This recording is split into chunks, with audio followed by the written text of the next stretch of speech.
now listening to the Good Bad Advice Podcast with Stephanie and Chase. Hello! Welcome to the season finale of season two of the Good Bad Advice Podcast. We've been doing this beast for 2 years, and we're really excited to hang out with you guys for one last time while we take a little summer hiatus. I'm your host, Chase. And I'm Stephanie. And we give unsolicited advice to people in the news each week, and we really just hang out. We've really loved getting to hang out with each other and with so many fun people. Oh, we've got to send Erica's son the Sour Patch Kids. We've got to do that this week. How dare us? How dare us? Erica, we're if you're listening, sorry. We're on it. We're on it. Hi, Chase. We've been really busy. Yeah, we've been so on it, honestly. Sick, busy, Stephen's traveling. parents I took to the airport this morning, and they were like, why can't they get you in earlier to do your tests on your dumb stomach? Yeah. And it's like, no, they wanted to. I'm too busy. I'm the one that had to say, nope, I'm in trial that day. Nope, sorry, I can't do that day. I can't do this day. So, but we've had a really good season. Yeah. And this is going to be a season 2 recap. Yeah. This is a highlight reel. This is a best of, and this is also just a catch up. Yeah. Because we got to hang out this week. Because first we need to catch up and then also discuss like what our plans are for the summer. Yes, we need to talk about summer, 4th of July, what we're looking forward to. And then we're going to talk about some of our favorite parts. But first off, we hung out outside the podcast. We do this. It's so interesting because that's actual friendship. Yeah. Like not coworkers, but actual friends. And then every now and then we forget that for like stretches of time. We're just like, hey, see you Sunday at recording. I know, literally. And then it's like, do you want to like hang out with me? Do you want to be Could you friends ask your mom if too? you can hang out? And so we went and saw Elio. Yeah. Or Ilio? How do you Elio? Elio? Elio. Yeah. The new movie. Pixar. We're going to have to do lots of summer movies together this summer because there's some good stuff coming out. I was thinking on the way here, I'm like, maybe like every other week. Yeah, for sure. We just have a running. Just like a standing. Mm-hmm. Now, what'd you think of the movie? Oh, I actually loved it. It made me cry multiple times. Mm-hmm. Like I think within the first 4 minutes, you find out that both of his parents are dead, and you're like, okay, I know. Cool. Why did we do this? You have to find a friend like Steph, who we can hold hands in the movie together platonically and cry together as like actual support humans. Mm-hmm. Like and I'm your support animal. Book yourself the little side pods. Yeah. That have the luxury seats, because the way that like it's literally just us in the movie theater. It's just us. We bring blankets. We have our pop. We have our treats. Yeah, we say crazy things. Hopefully not too loud to disturb others' movies. But to be fair, when you're in a kids movie, you're allowed to disturb it as much as possible. Literally, I could have been taking a business call during the movie, and no one would have cared. No, and the kids are all disturbing it anyways. No, it was so good though. It was very like whimsical, colorful, quirky, and it had excellent themes. Like they're just the theme of like the feeling of loneliness, even when like your loneliness is such an internal perspective, and when you see it like mirrored to you, you recognize that. Like there's a point in which both of them are like having a moment where they feel alone, and they're saying that to each other. And you're like, oh, like neither of them are alone in this moment. Yeah. But they feel alone. And like that recognition, even I'm like, take your kids to this movie. I feel like that's such a good message. Yeah. I think one of the messages that I found, in addition to that one that I found was like, heck yes, was I think sometimes we have a solution to our problem in our minds that is the solution, the penultimate. Can't see anything this else. Is what we need. This is the solution. This is just everything's gonna be okay once this happens. Yeah, it's kind of like when you're like, I need to cut bangs because that is gonna solve everything. Or when you're like, you know what, everything's gonna be okay when blank happens, something in the future. Yeah. Opposed to saying, how do I celebrate the joy of the experience of today? While you can still be hopeful for the future, but you know, the story is this kid has in his mind's eye, what the solution to his loneliness was going to be. And he's driven there, right? Like he's trying to connect with the aliens. Yeah. I feel weird saying it, but that is kind of what he's doing. And then I think the story really celebrates the idea that life is not going to go as you plan. Yeah. And you can be hyper fixated on something in the future as though it's the solution to your problems, but that's really just a misnomer. Yeah, and I think also even part of it is that like he does achieve it and he does like experience this joy from it. Right. But like ultimately makes a decision of like what Spoiler is going alert. to drive his like ultimate happiness. Yeah, I think it's one of the Pixar's greatest movies in recent years. Like, I think Pixar has had original a couple ideas. of original ideas that slaps. Yeah. Oh, I also went and saw How to Train Your Dragon live action. Oh my gosh. Where's my camera? Is it this one? You guys. That makes me laugh every time. Every time we do that bit. Every it's so time funny. it makes me laugh. I've been doing it in life just generally. Like, Yeah, where's my camera? Here. Okay. Off camera. Okay. Hi. You know, and it's just like the courts. Breaking the fourth wall. Yeah. The judge is like, what? What? I actually was in court this week. Wait, I do want to say, go see How to Train Your Dragon. It's excellent. It is frame by frame, minus like a spoon, the same movie, the same director. The music is sensational, and yet I was never like a big champion of the cartoon. I mean, I was, but it wasn't like them. To me. Wait, let's just do this. What are your 3 top animated movies of all time? Like, of all these are ones that no matter what, you're like they hit. And I'll go first while you're thinking of yours, because I have this on kind of block.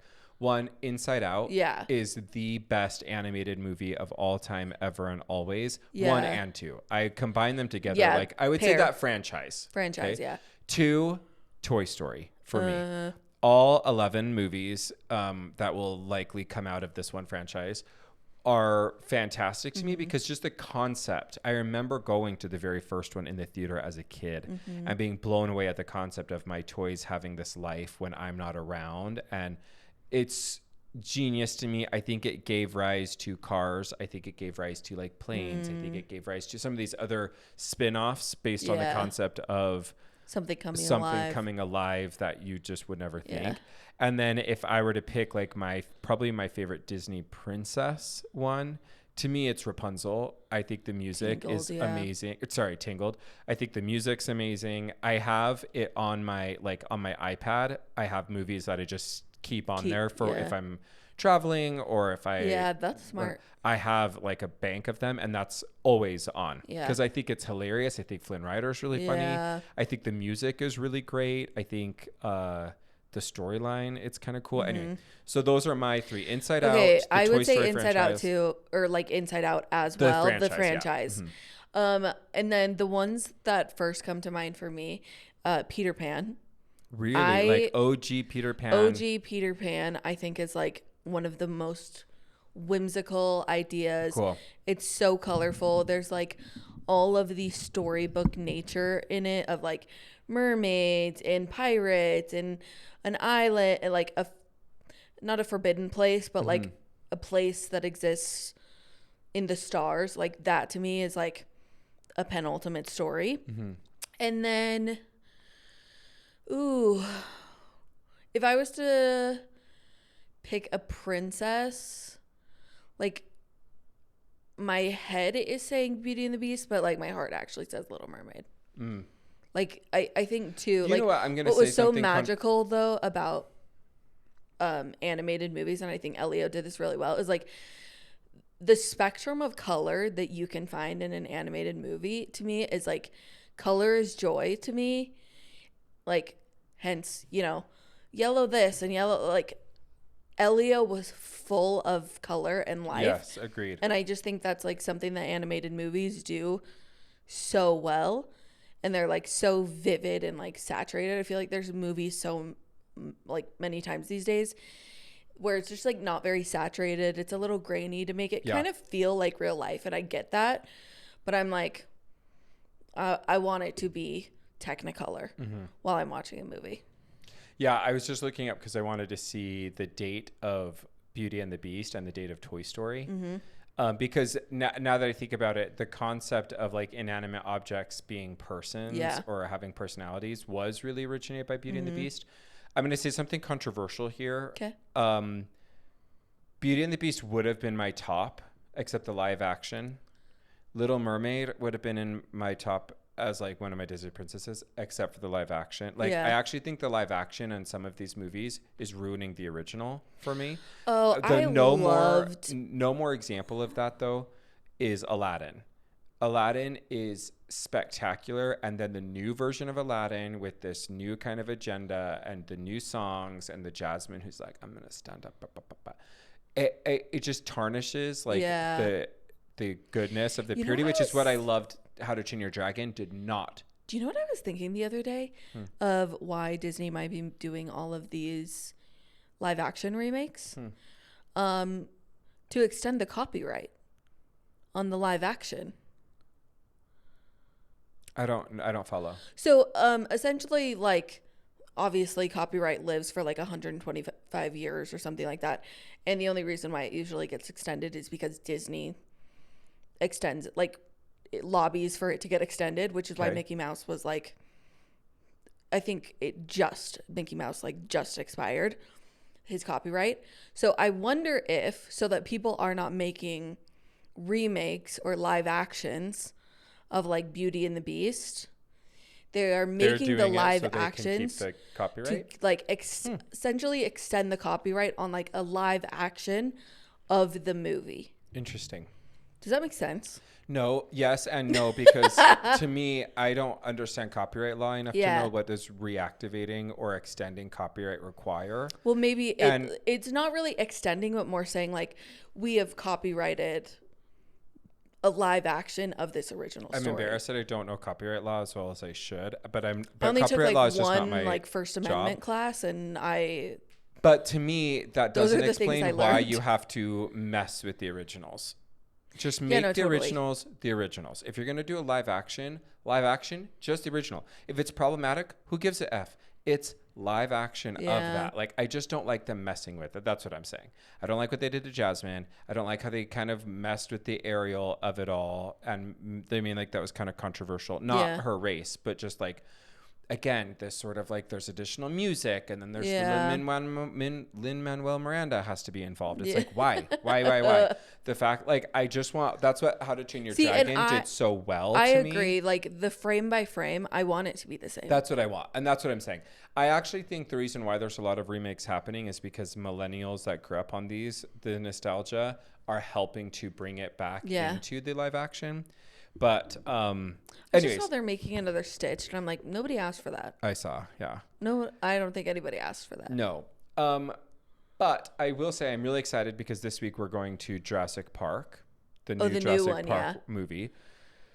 And that to me is an example of, hey, it's okay for you to take the franchise, take the concept, the framework, and have something absolutely unique under that same framework.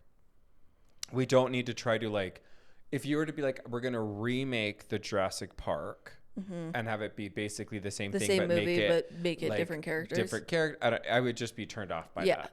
So, I am interested in seeing the new Jurassic Park movie because Jonathan Bailey could have chemistry with a dinosaur. Also, he literally, every single person I see him in a scene with, I'm like, kiss him. A bronchiosaurus. Kiss him. Okay, a little pterodactyl. Like I saw a clip this week of him and Jimmy Fallon kissing on the Tonight Show for like a bit, obviously.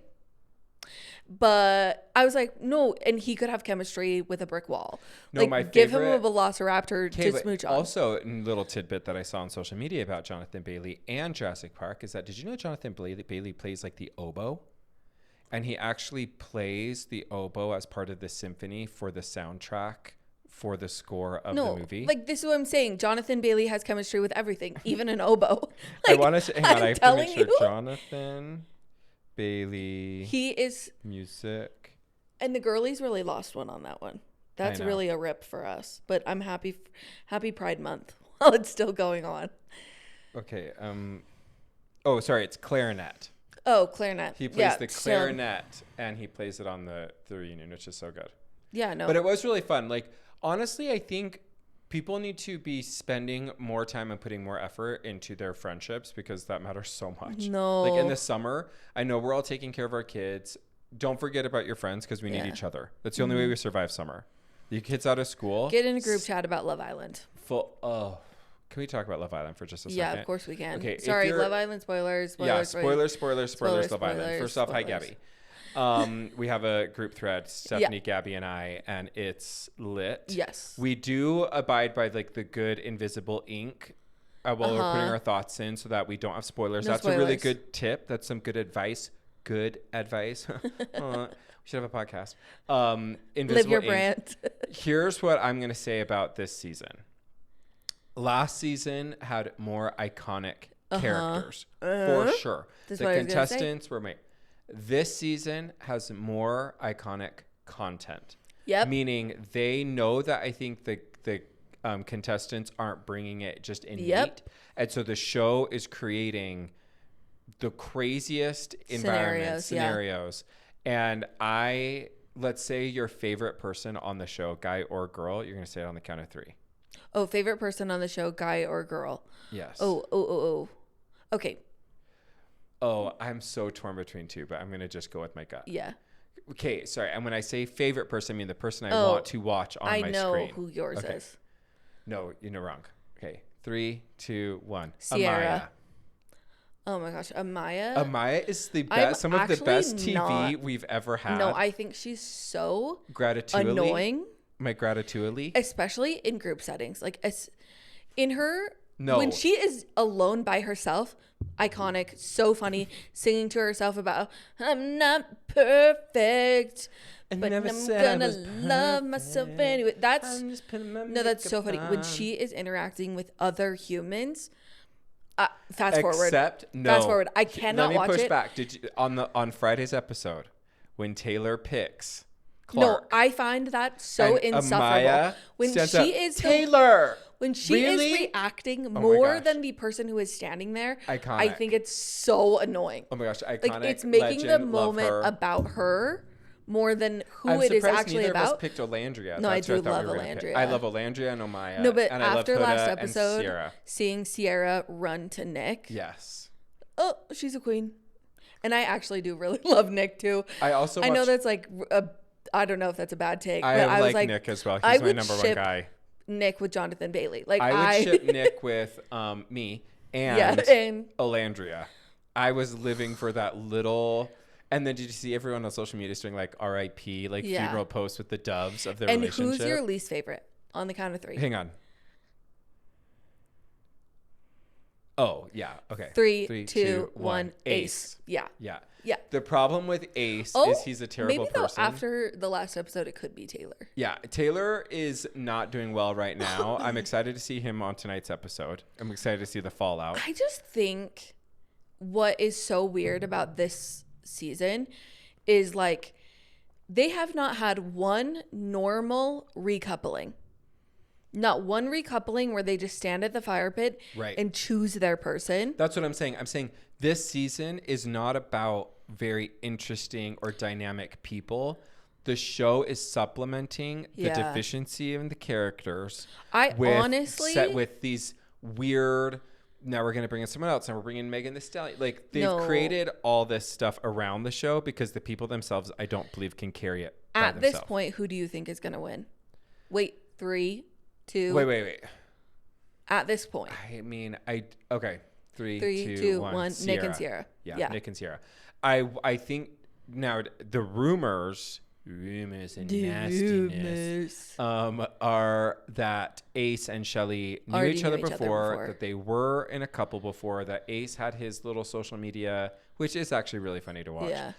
His little people, he teaches dance to people like in Pakistan. And so it's a bunch of people on Zoom dancing with him. Yeah. Anyway, he had them wish Shelly happy Valentine's Day. So, and that they have that video has surfaced.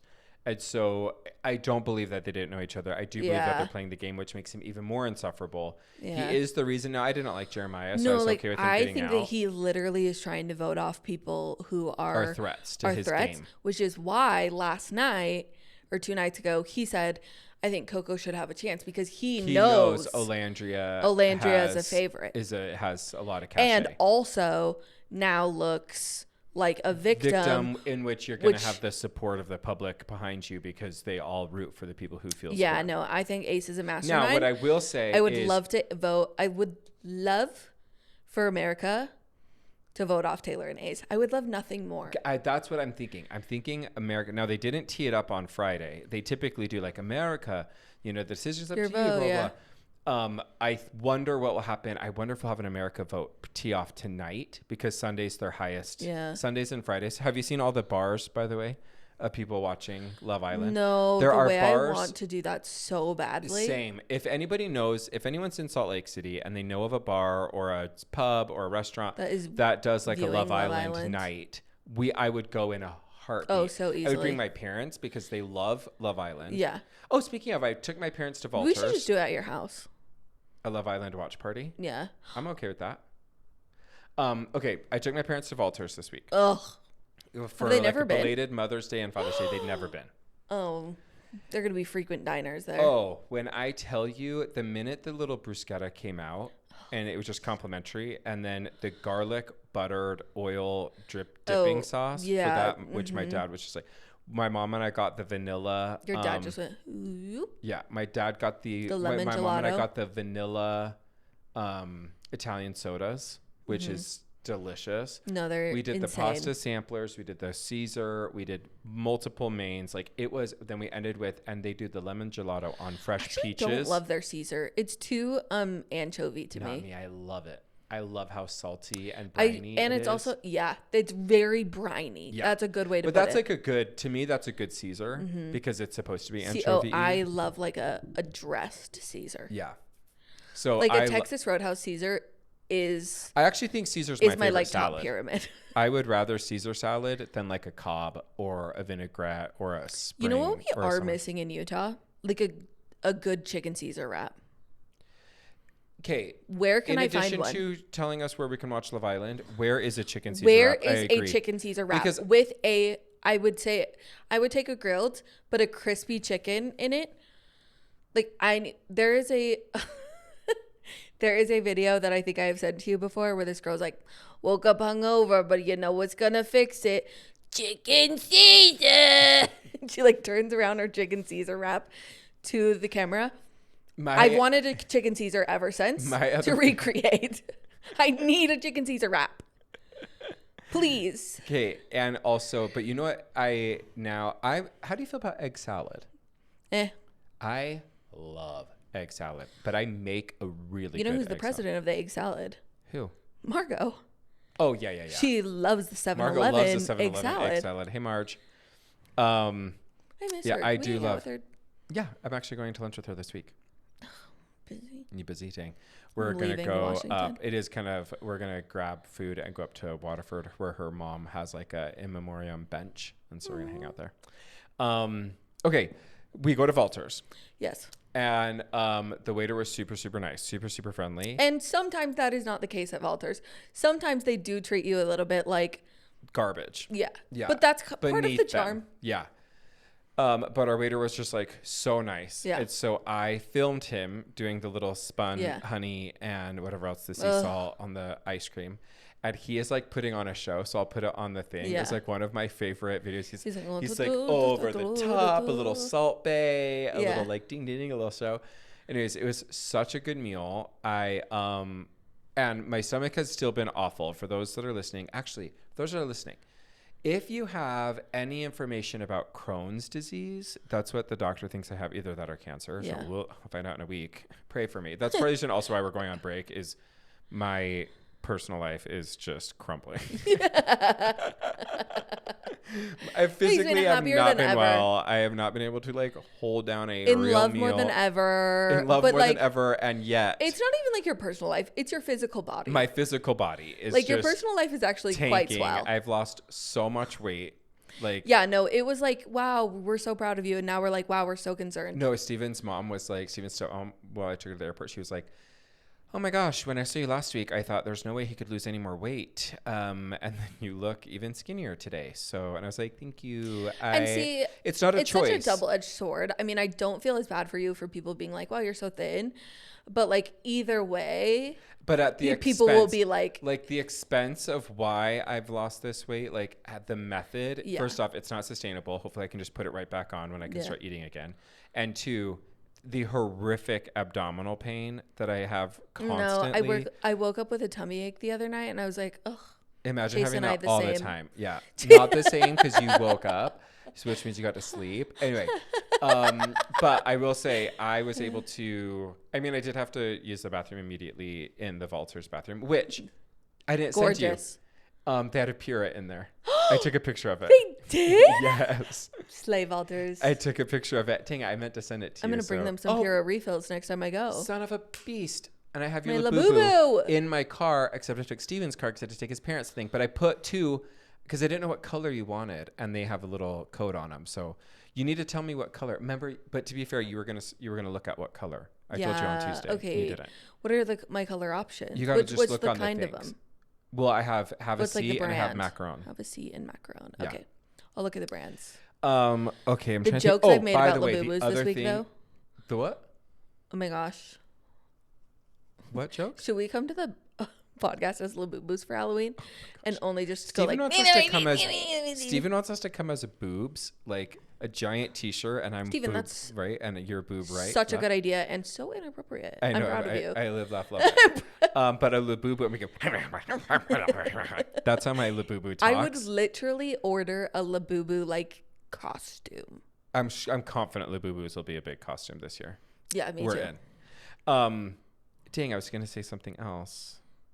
Oh, The Wedding People, I'm just about finished with. The best book I've read in a very long time. Isn't it so good? I don't know how to tell people to read it. Agreed. The concept of the book is so genius. Yes. The character development, I've never wanted a book to be made into a movie more and not made into a movie more because I don't want the movie to mess with the perfection of the book. But also, were you picturing Pedro Pascal as the groom? No. Oh, I totally was. I'm picturing like a Dylan Mullaney, like older guy because he's supposed to be older. Dylan Mullaney? Yeah, the kind of like silver fox, the guy from My Best Friend's Wedding, the groom in My Best Friend's Wedding. Like I picture him as somebody so different that was younger, and I was like, no, I just think he's a good pick to me. Who was the guy who was in the one with Sandra Bullock, and she's a prostitute? She's a prostitute, Sandra Bullock. You're thinking Not Richard Sandra Gere, and you're Julia thinking Julia Roberts, and you're thinking Richard Gere. Richard Gere would be. No, Richard Gere's too old. Dempsey? Yeah, Patrick Dempsey. Like I think of that like it's a Nantucket, Rhode and that book Island. made me laugh. Doctor. While hilarious. It also you were like, I love Lila. I love Lila so much. I don't know. We're just at the wedding rehearsal dinner. That's where I'm at. So I still have the wedding day. She's and giving then the day Kate after. Hudson. She's giving, I don't know. To me, she was giving almost like Catherine Hahn. Yeah, I was gonna say like she was giving me Catherine Hahn's still too old. Is Lila the bride? The bride, yes. Yes. No, the bride to me needs to be like a really. She would have given me like young Cameron Diaz. Yes, like I need it to be young, a very young person, and then Phoebe to me reads a lot of like a Jessica Chastain, like demure, very, very, very articulate, and also like observational humor. Anyways, thank you for putting me on that book. Isn't it so really, if you guys are looking for a great summer read, I almost put that on my top 3. If you're looking for a great summer read, just like pool, if you're something a person enjoyable. that needs trigger warnings, though, look it up. I'm not going to spoil anything, but like if you are sensitive to things like that, I would look up the trigger warnings because like it did. I think part of the book and what makes it amazing is not knowing what like the trigger warning is. Oh, right. But I was like, what would the trigger warning be? And then I'm like, but because their journey is so nuanced that you almost forget about that trigger. Yeah. So I would just say if you're a person sensitive to content, triggers, like, just look it up. Like any consumption of media, if you have sensitivities, know what you're getting into. But part of what it was so good to me is that I didn't know or didn't look before, and I was like, oh, but then it like isn't what you think it is. So yeah, the story is. The writing, I want to see what else she's written. I like her. No, it was excellent. It was my first 5-star read. It's such a departure from what I normally read. Like normally I'm reading David Baldacci or James Patterson, or I'm doing like Sarah J. Maas, and then to have something so separate was such a breath of fresh air. It felt very much like I was watching The Summer I Turned Pretty vibes, but way more on a lake, sinister and gorge. I just think it's a really, really good book. I almost DNF'd that book. DNF. I almost did not finish it because I thought it was going to become, I'm not going to spoil anything. The point in which she was in the morning. Yes. In the hot tub. I thought it was going to veer that way. Too. I thought it was going to veer that way. And I was like, too. I hate this. I hate this so much. I hate that trope in a TV show, movie, anything. Yes. Like, I don't like that. And I almost didn't finish it. And it became like my favorite 5-star read of the year. Yes. So far. Okay. On that note of some of our favorite things, we've put together for this show, this episode, we're doing our top 3 GBs of season 2, and then our 3 favorite stories of season 2 as well. And so, but I think we should do one at a time. So hit me with one of your top 3 GBs, and yours was the series. Very first one is the Mindf series, F with a asterisk UCK. This series, like, I literally, since I have read it, have not stopped thinking about it. It is SVU. It is Law and Order. It's like Criminal Minds, except there's spice. There's a little bit of spice. There's some romance in there. It does get a little bit gruesome, but like, if you've watched SVU, if you've watched Criminal Minds, you're fine. It is so good. It reads like a freaking movie. I cannot recommend it enough. Every single person I hand this book to, they're like, this is amazing. I need something just like it. And don't be scared by the covers. I have to say that because some of you are going to look this up and the covers are horrendous. And the reason why they are horrendous is because the author passed away. So nobody has done alternatives for the covers. And so they are awful. Who's and just the author? Is it Christopher Wiley? No, it's St. Abbey. St. Abbey. Stabby. Okay. So like The Risk. The Risk is the very first one, I think. And I know the covers. They're horrible. Put them on. Don't get a paperback. Get it on the Kindle. And I'm telling you, they are. Oh my gosh. The story is so good. I need you to read them this summer. Okay. I'll read at least one of them. No, because once you read one of them, you will be like. Saying, I'm only committing to one. I'm only one person. No, but also they're like trial. Here's the other thing. They are like shorter books. So I think the first book is like 5 hours long. Oh, okay, cool. So, but then the last 2 are more like 2 to 3 hours long. I literally stayed up until 3 a.m. reading the last one. It? Okay. It's so good. That's a good kind of new series. And you gave such a good recommendation from Wedding People, so I'm in. Thank you so much. All right, my first one is HBO Max's The Pitt with Noah Wiley. Just the concept of the show, the execution. I understand that it's in litigation, which is really unfortunate, but man. As what? It's in litigation right now because the creator of ER, the creator's wife of ER is claiming that it's basically like a ripoff, but it's not. It's just like, I think, jealous of how successful the show's been. The concept of in real time, like 24, except for a hospital shift. Yeah. And to have introduced characters in like episode 2, and then they're waiting for test results like you normally would in hospital for several hours, and then they come back like in episode 5. That flow I was hooked. There's very few that series is a series because it was all released at once by the time I watched it. It was one where I was obsessed with finishing it. I was watching it in the car. I was watching it. Does it make you anxious like Grey's Anatomy does? No, because Grey's Anatomy is like a dramatization, sensationalization of it. And it's I have not gotten back to hospital shows because that show made me anxious of like doctors and going to the hospital.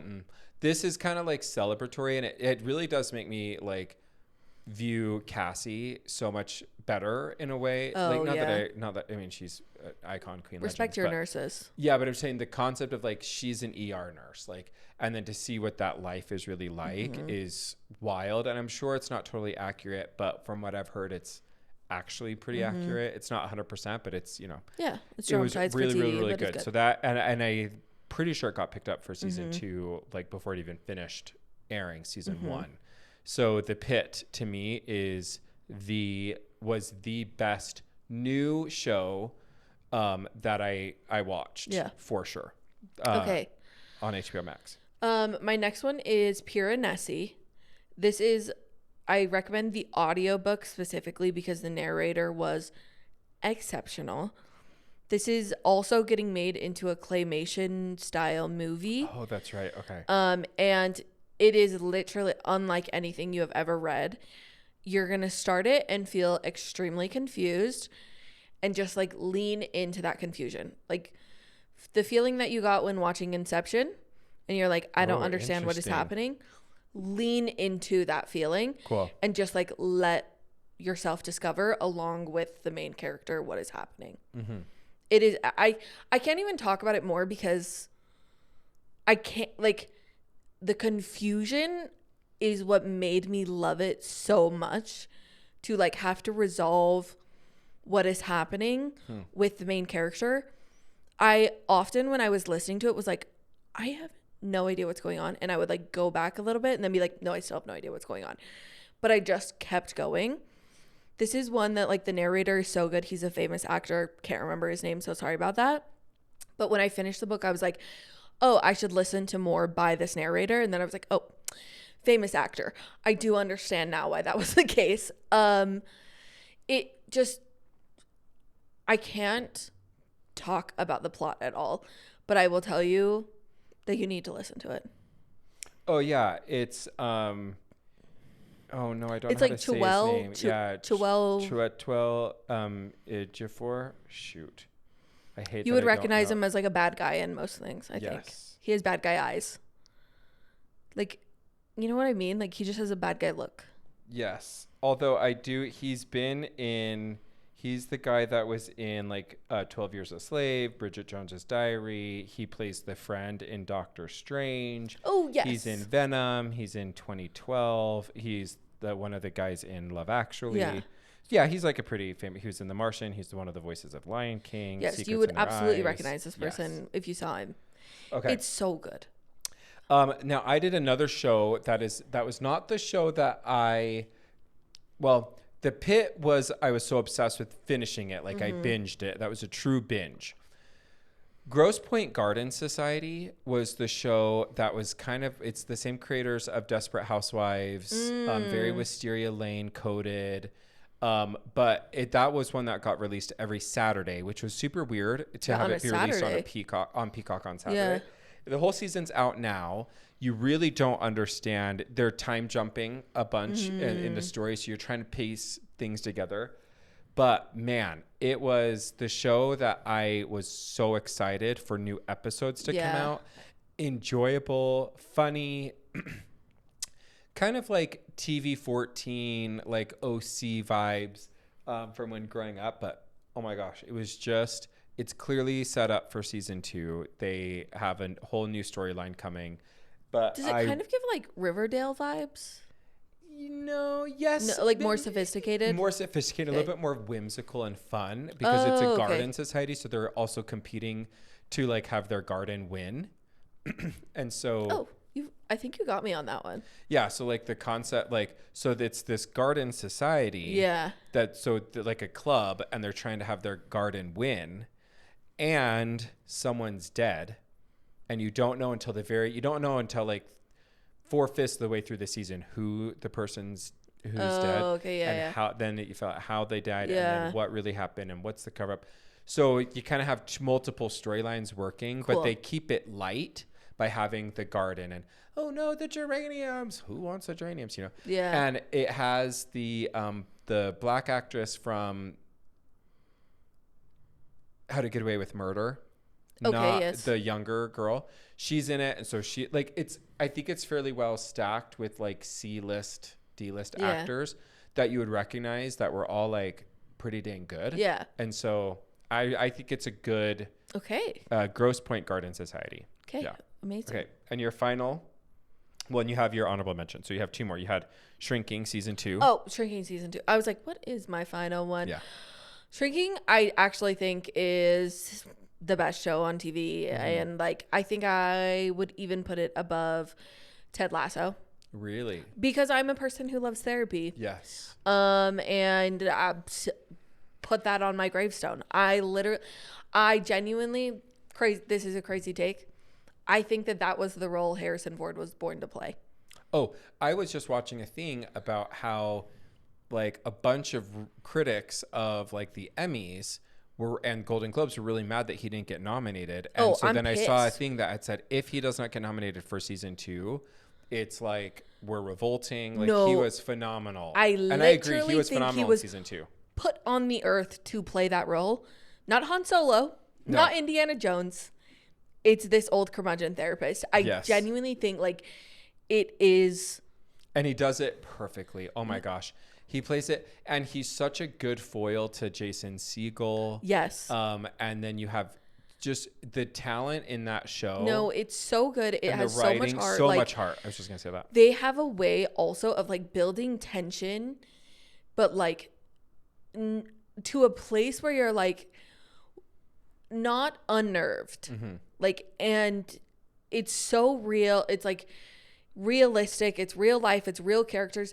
You will look at characters in that show and be like, oh, that's my friend. That's this. Like you see yourself and other people in all of the characters. I love it so much. I could put me in a commercial. Put me in a commercial. Like we cast you. It's literally so good. I could start crying about it right now. I love Shrinking so much with all my heart. If they ever stop, I don't know what I will do. Yeah. No, I really, really, really like Shrinking as well. My third is Traitors. Yeah.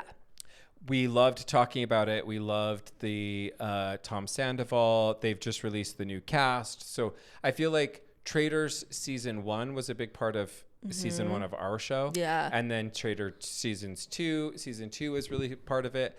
I love all of the spinoffs. Not all of them equally, but I like most of the spinoffs. I just think it's really, really fun to have a new competition reality show that has such a fan base and is in such the zeitgeist of like, but it's brand new. It's not like season 50 like we're coming on to for Survivor.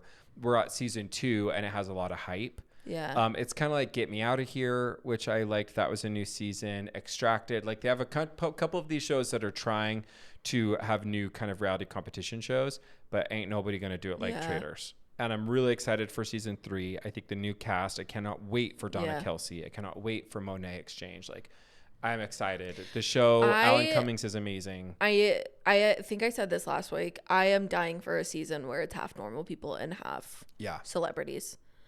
I think they should do that next season. I think it added such a crazy dynamic of like the power dynamics as well involved. I just think we have so many shows that are all lay people. Survivor, Big Brother, Extracted. And they're getting such good stars for it. I was saying getting stars on it. I really like, I don't want to ruin that trajectory. I mean, stars aren't going to be on Survivor. Like Celebrity Survivor is not going to be a thing. Like, no. But I would love that. And so if I can get Celebrities Traitor, I'll take Traitors for Celebrities. All right, hit your honorable mention because we share this. Okay, my honorable mention is Married to Medicine. Chase made me watch it. And my mom made me watch it. Thank you, Mom. One of the best thank you suggestions. so much, Liz. I'm sorry. I've had a hair in my face like half the time, and I'm like feel like Alexis. I didn't know if you were like having a stroke. No, literally, I feel like Alexis from Schitt's Creek. I'm like, just count how many times I touched my hair this episode. Anyway, I think about Married to Medicine every day. Like the way I also, you said this early on when you were watching Married to Medicine, and it like clicked to me as I was watching. The respect these women have towards marriage is like medicine yes, fully. But like they are spiritual creatures. They are like they are God worshiping women. They like respect the sanctity of marriage, family focused, and also they are doctors. They respect science. They talk about like very political things. They're they dynamic. do not like back away from it like a housewives would. The husbands are equally interesting and equally are part interesting of the show. And involved and dynamic and mature in different ways. Like they still act immature when they're like heated. Yeah. But because they're all doctors, they're smart and intelligent. And they don't like they don't say things that are crazy and low down because they know that they are dealing with an intelligent person. Yeah, agreed. Like, you do not insult an intelligent person in a low down way. You have to insult them intelligently, which is what the show caters. What they do. I genuinely, I think it was like, even more than Atlanta Housewives, such a dynamic look into like Black culture. Yeah. That we like, just don't have a lot of exposure to in Salt Lake City, Utah. No, but and it's done in such a beautiful, tasteful way, and it's not base and it's not sensationalized. But I feel like it's enough that I'm having Cecil give my mom her birthday wish on a cameo. Amazing. So that was my. No, I genuinely think like if you. I do think that it would make you a better ally. I think that it would make you like have better understanding and empathy for the Black experience. Yep. And it would make you respect marriage. Like, yep, agreed. And they fight through it. I mean, when people would have been getting divorced, one couple did, but the vast majority of those women got to the brink of divorce and they didn't. Yeah, that couple they should have. But everyone else, it's like they're fighting for their marriages. They believe they go on these marriage retreats where they're working openly. They're doing kind of therapy on the beach in multiple seasons where they're talking about marital issues. They are all vulnerable. They're supportive of each other's. Agreed. It just is so good. Yes. And there's like 11 seasons of content for you to watch. Yeah, and I'm pretty sure the new season comes out in the fall or in the fall/winter is when it would have been. All right, my honorable mention is Nonas. It is on Netflix. I've talked about this show at least a couple of times now. Yes, you have. I love it so much. I've now seen it 3 times. I just think Vince Vaughn is really, really likable in this. All the grandmas that are a part of this restaurant are phenomenal. It's a great show to watch with your family. It's heartwarming. And there's very few things that are like family that are age appropriate for like early teen kids where it's like interesting but not like so lame. Anyways, really, really, really, really good. I'm going to say that. Also, my other honorable mention is The Fountain of Youth, the John Krasinski, Natalie Portman. It's on Apple TV. Yeah. Another good one that you can watch with the kids. You can watch with the family. It's entertaining, and I really, really liked it. So those are some of our 3 GBs. Okay. We want to know, as you guys are going into the summer as well, send us recommendations. Yeah. If we're just because we're not going to be on the air, please still reach out to us on social media or comment or text us or whatever. Just letting us know, like, hey, you guys should try this. Because we've got a lot of fun movies coming up this summer. I'm seeing Jurassic Park on Friday with my family. Superman. The new Superman's coming out. We've got some good things happening this summer. So share them with us. Yes. We were interested. All right, now let's go into our top stories from season 2. Okay. You start. My top story was the lawsuit of all lawsuits. Yes. The Justin Baldoni versus the Blake Lively. And the reason why I put this first is not so much for the drama of it all, for the like spectacle of it all. I think this story will completely change how celebrities do PR, how they like. Well, and it's continued to evolve. I mean, now Justin Baldoni's suit got dismissed, and now he's saying he's not going to refile. Yeah.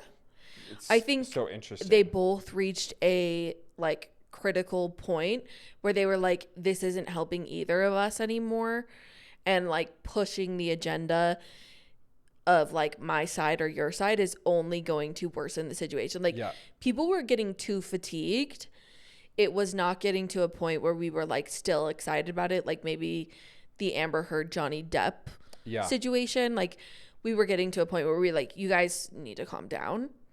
And I do think that ultimately my belief is that it would have made like it would have tanked Blake Lively in the end. Yeah. Oh, for sure. I already am not sure that Blake Lively and Justin or Ryan Reynolds like personas are ever going to recover. Yeah. I don't think people are going to interview, talk to like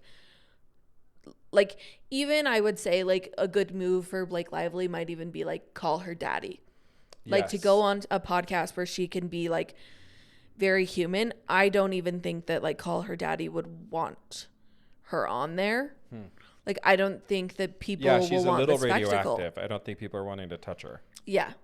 So, but I'm like, I think that would be an excellent move. I just think it's fascinating the way that we like also recognize too that like Justin Baldoni and Blake Lively were both like paying people to be on the internet saying nice or not nice things about them. I'm like, everything's a lie, question everything. Like, I think it really made me view celebrity culture. Like, I still love it, but it made me view it from the lens of just like, oh, it's all manufactured. Yeah. Way more orchestrated than I think we were giving. It's not organic.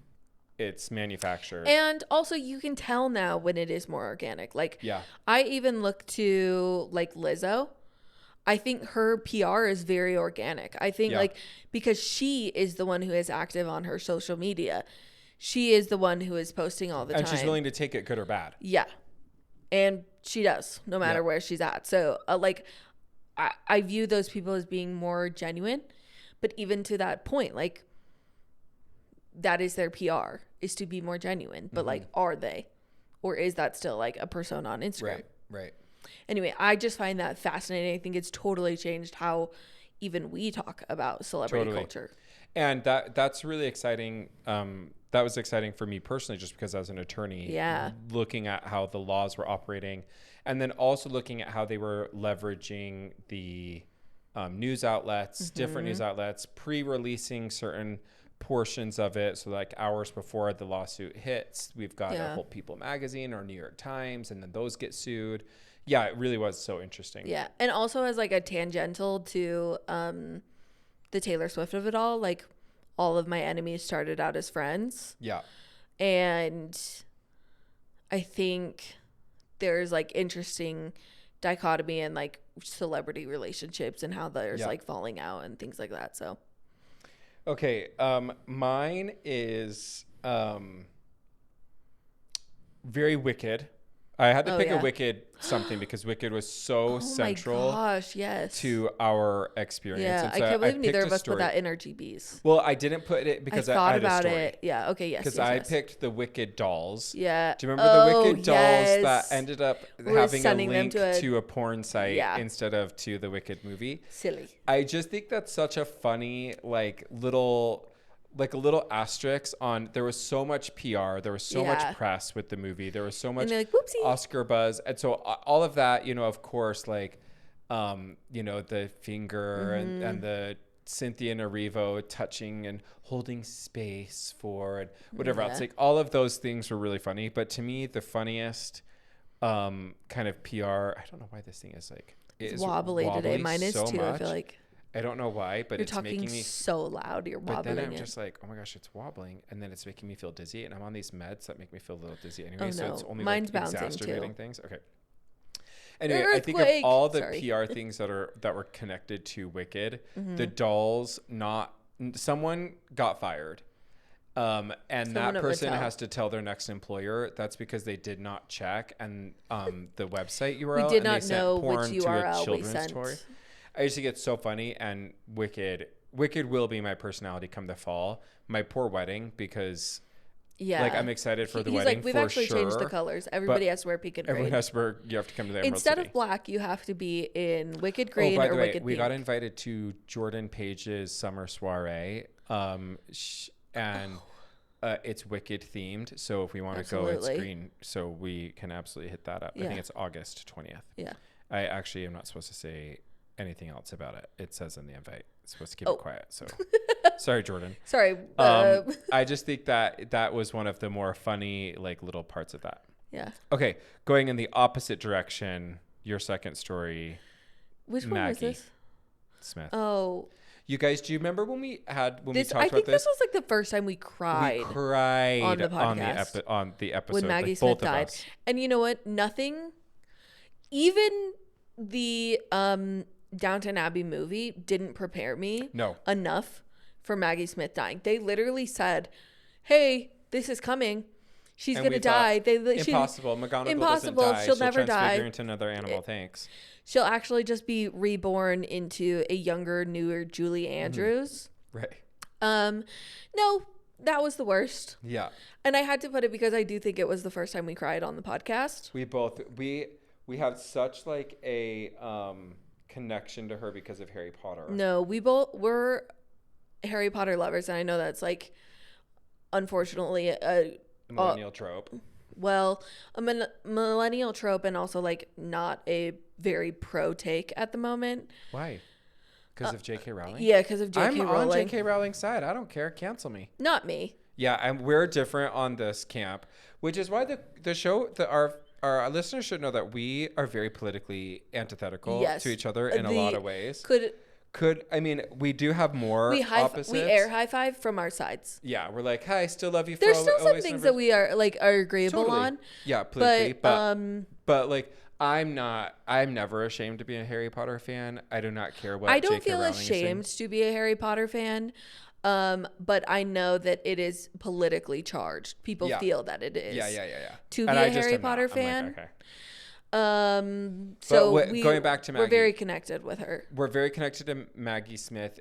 The concept of like she was protecting kids, and that was like the person. I mean, she was Wendy in Hook. Like she really is an icon, and I don't know if I'm safe to say this, but she may be the biggest celebrity death of season 2. Yeah. I'm trying to think of who else passed away. That would have been like major. We don't often talk about deaths unless they like really matter to us. Yeah. Unless we really want to cry on the show. If people have died, I'm like, you didn't matter enough for us to put you on. Okay. Opposite of death is a marriage.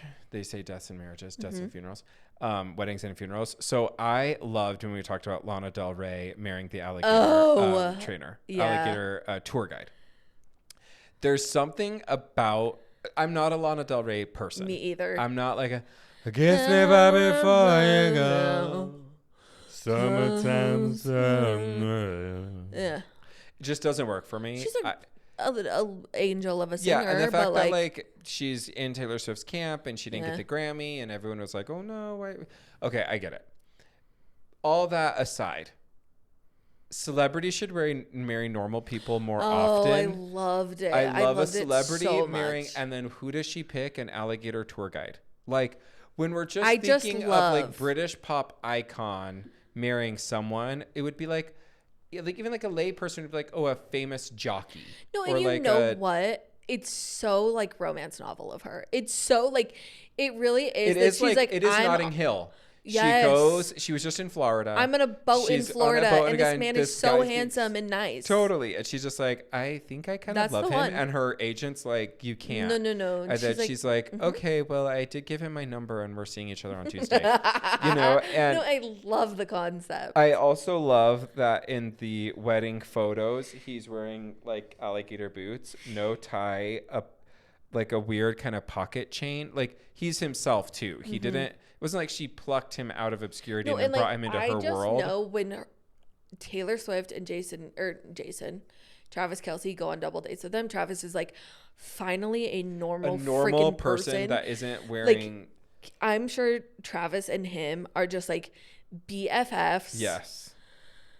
And that's in my make-believe head where like I love to talk about celebrities and how he probably like didn't know who Lana Del Ray was, and she was like attracted to him because he didn't know who she was. No, totally. Like there is something so pure about that story that it was just such a happy, funny concept of like, and imagine if there was like a rule where celebrities couldn't marry other celebrities, and so they had to marry lay people. And so it'd be like, it's an anti-cult. Who would Beyonce have to marry? She marries like a mechanic. Like I just think the concept of like, I think she'd marry a professor.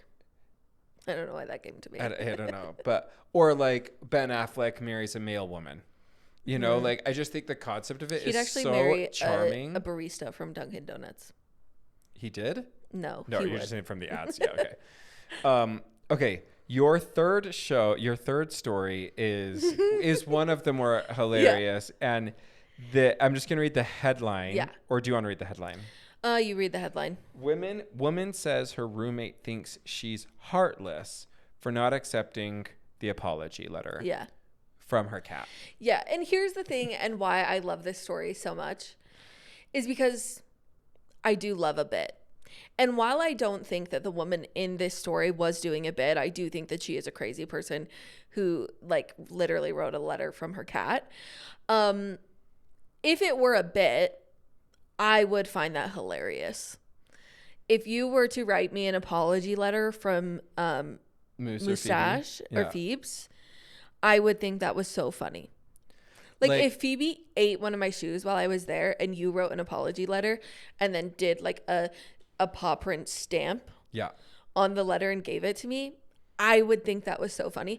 And also if you included like a dollar bill like haphazardly taped You're right. to the like paper. I took this from owner's wallet to help pay for a shoe. No, that would be so funny to me. Also, if I had been like, Stephanie, Moose is just trying to apologize. Like that's part of what the story talks about. Is what is so funny to me in this. Agreed. But if it were a bit, it's a good one. Hilarious. And I just think we've got to involve our cats and dogs into our everyday life more for other people around us. Like, and more bits. Moose wanted to know if you could come over and visit. Yeah. Or, hey, Wrigley wanted to see if you could take him for a walk. Wrigley would love to harass you the second you walk in the door. Would you love to come over and have that? 100%. I did at lunch the other day have to teach the president of our company what a bit was.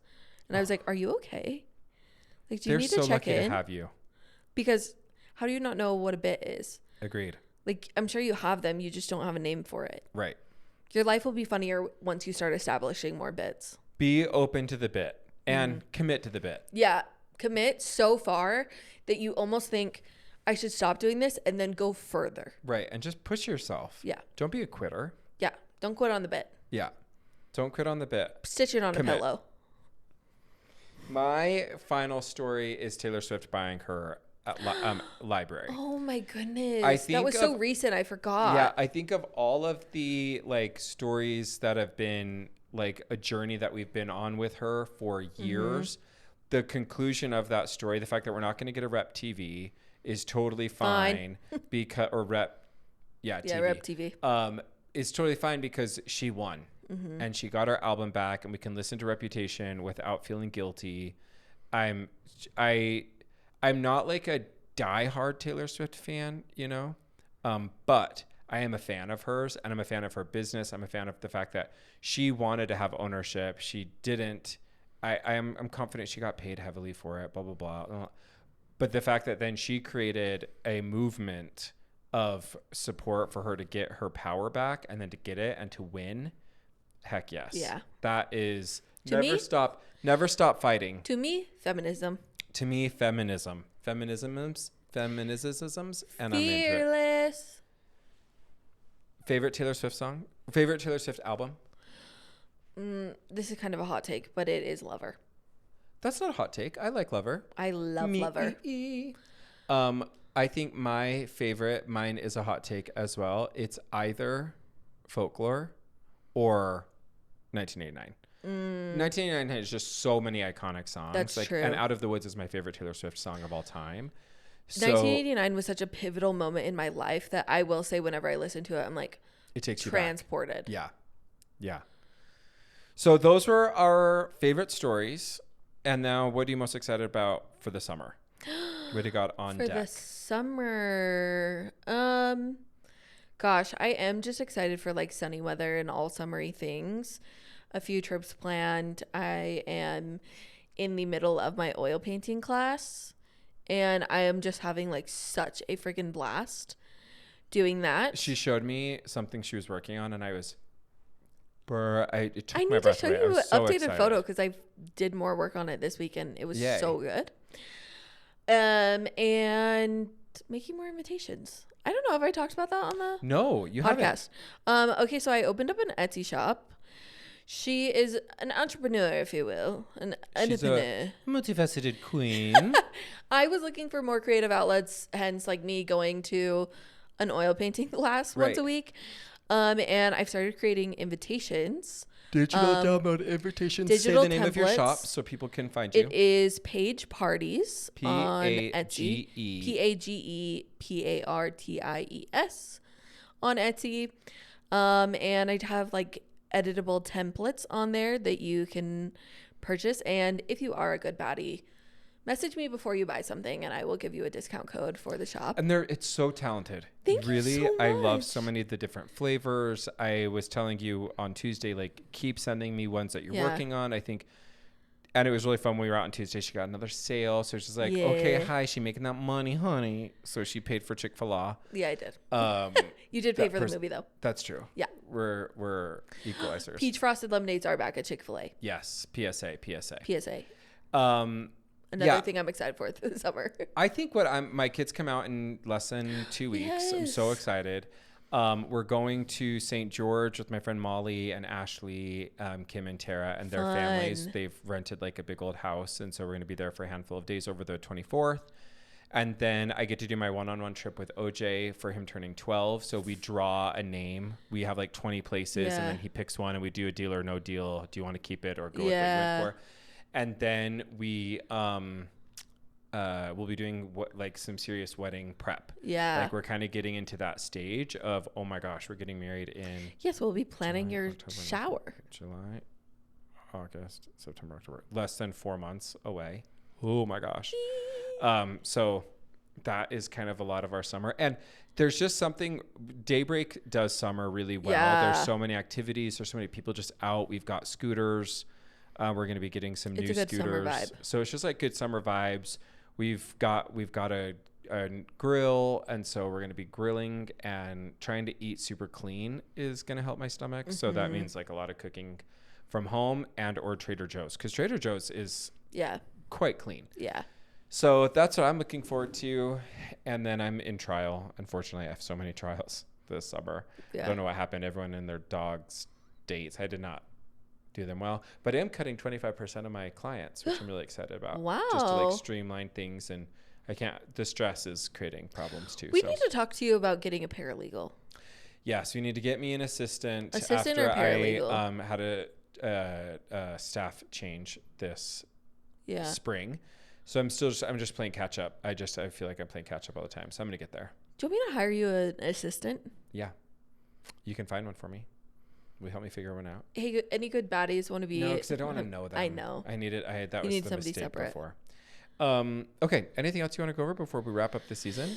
No, we love you guys. We're going to miss you during the summer. I know. Maybe we'll pop up, do a surprise. I think there may be a surprise episode already in the works. So we're very excited.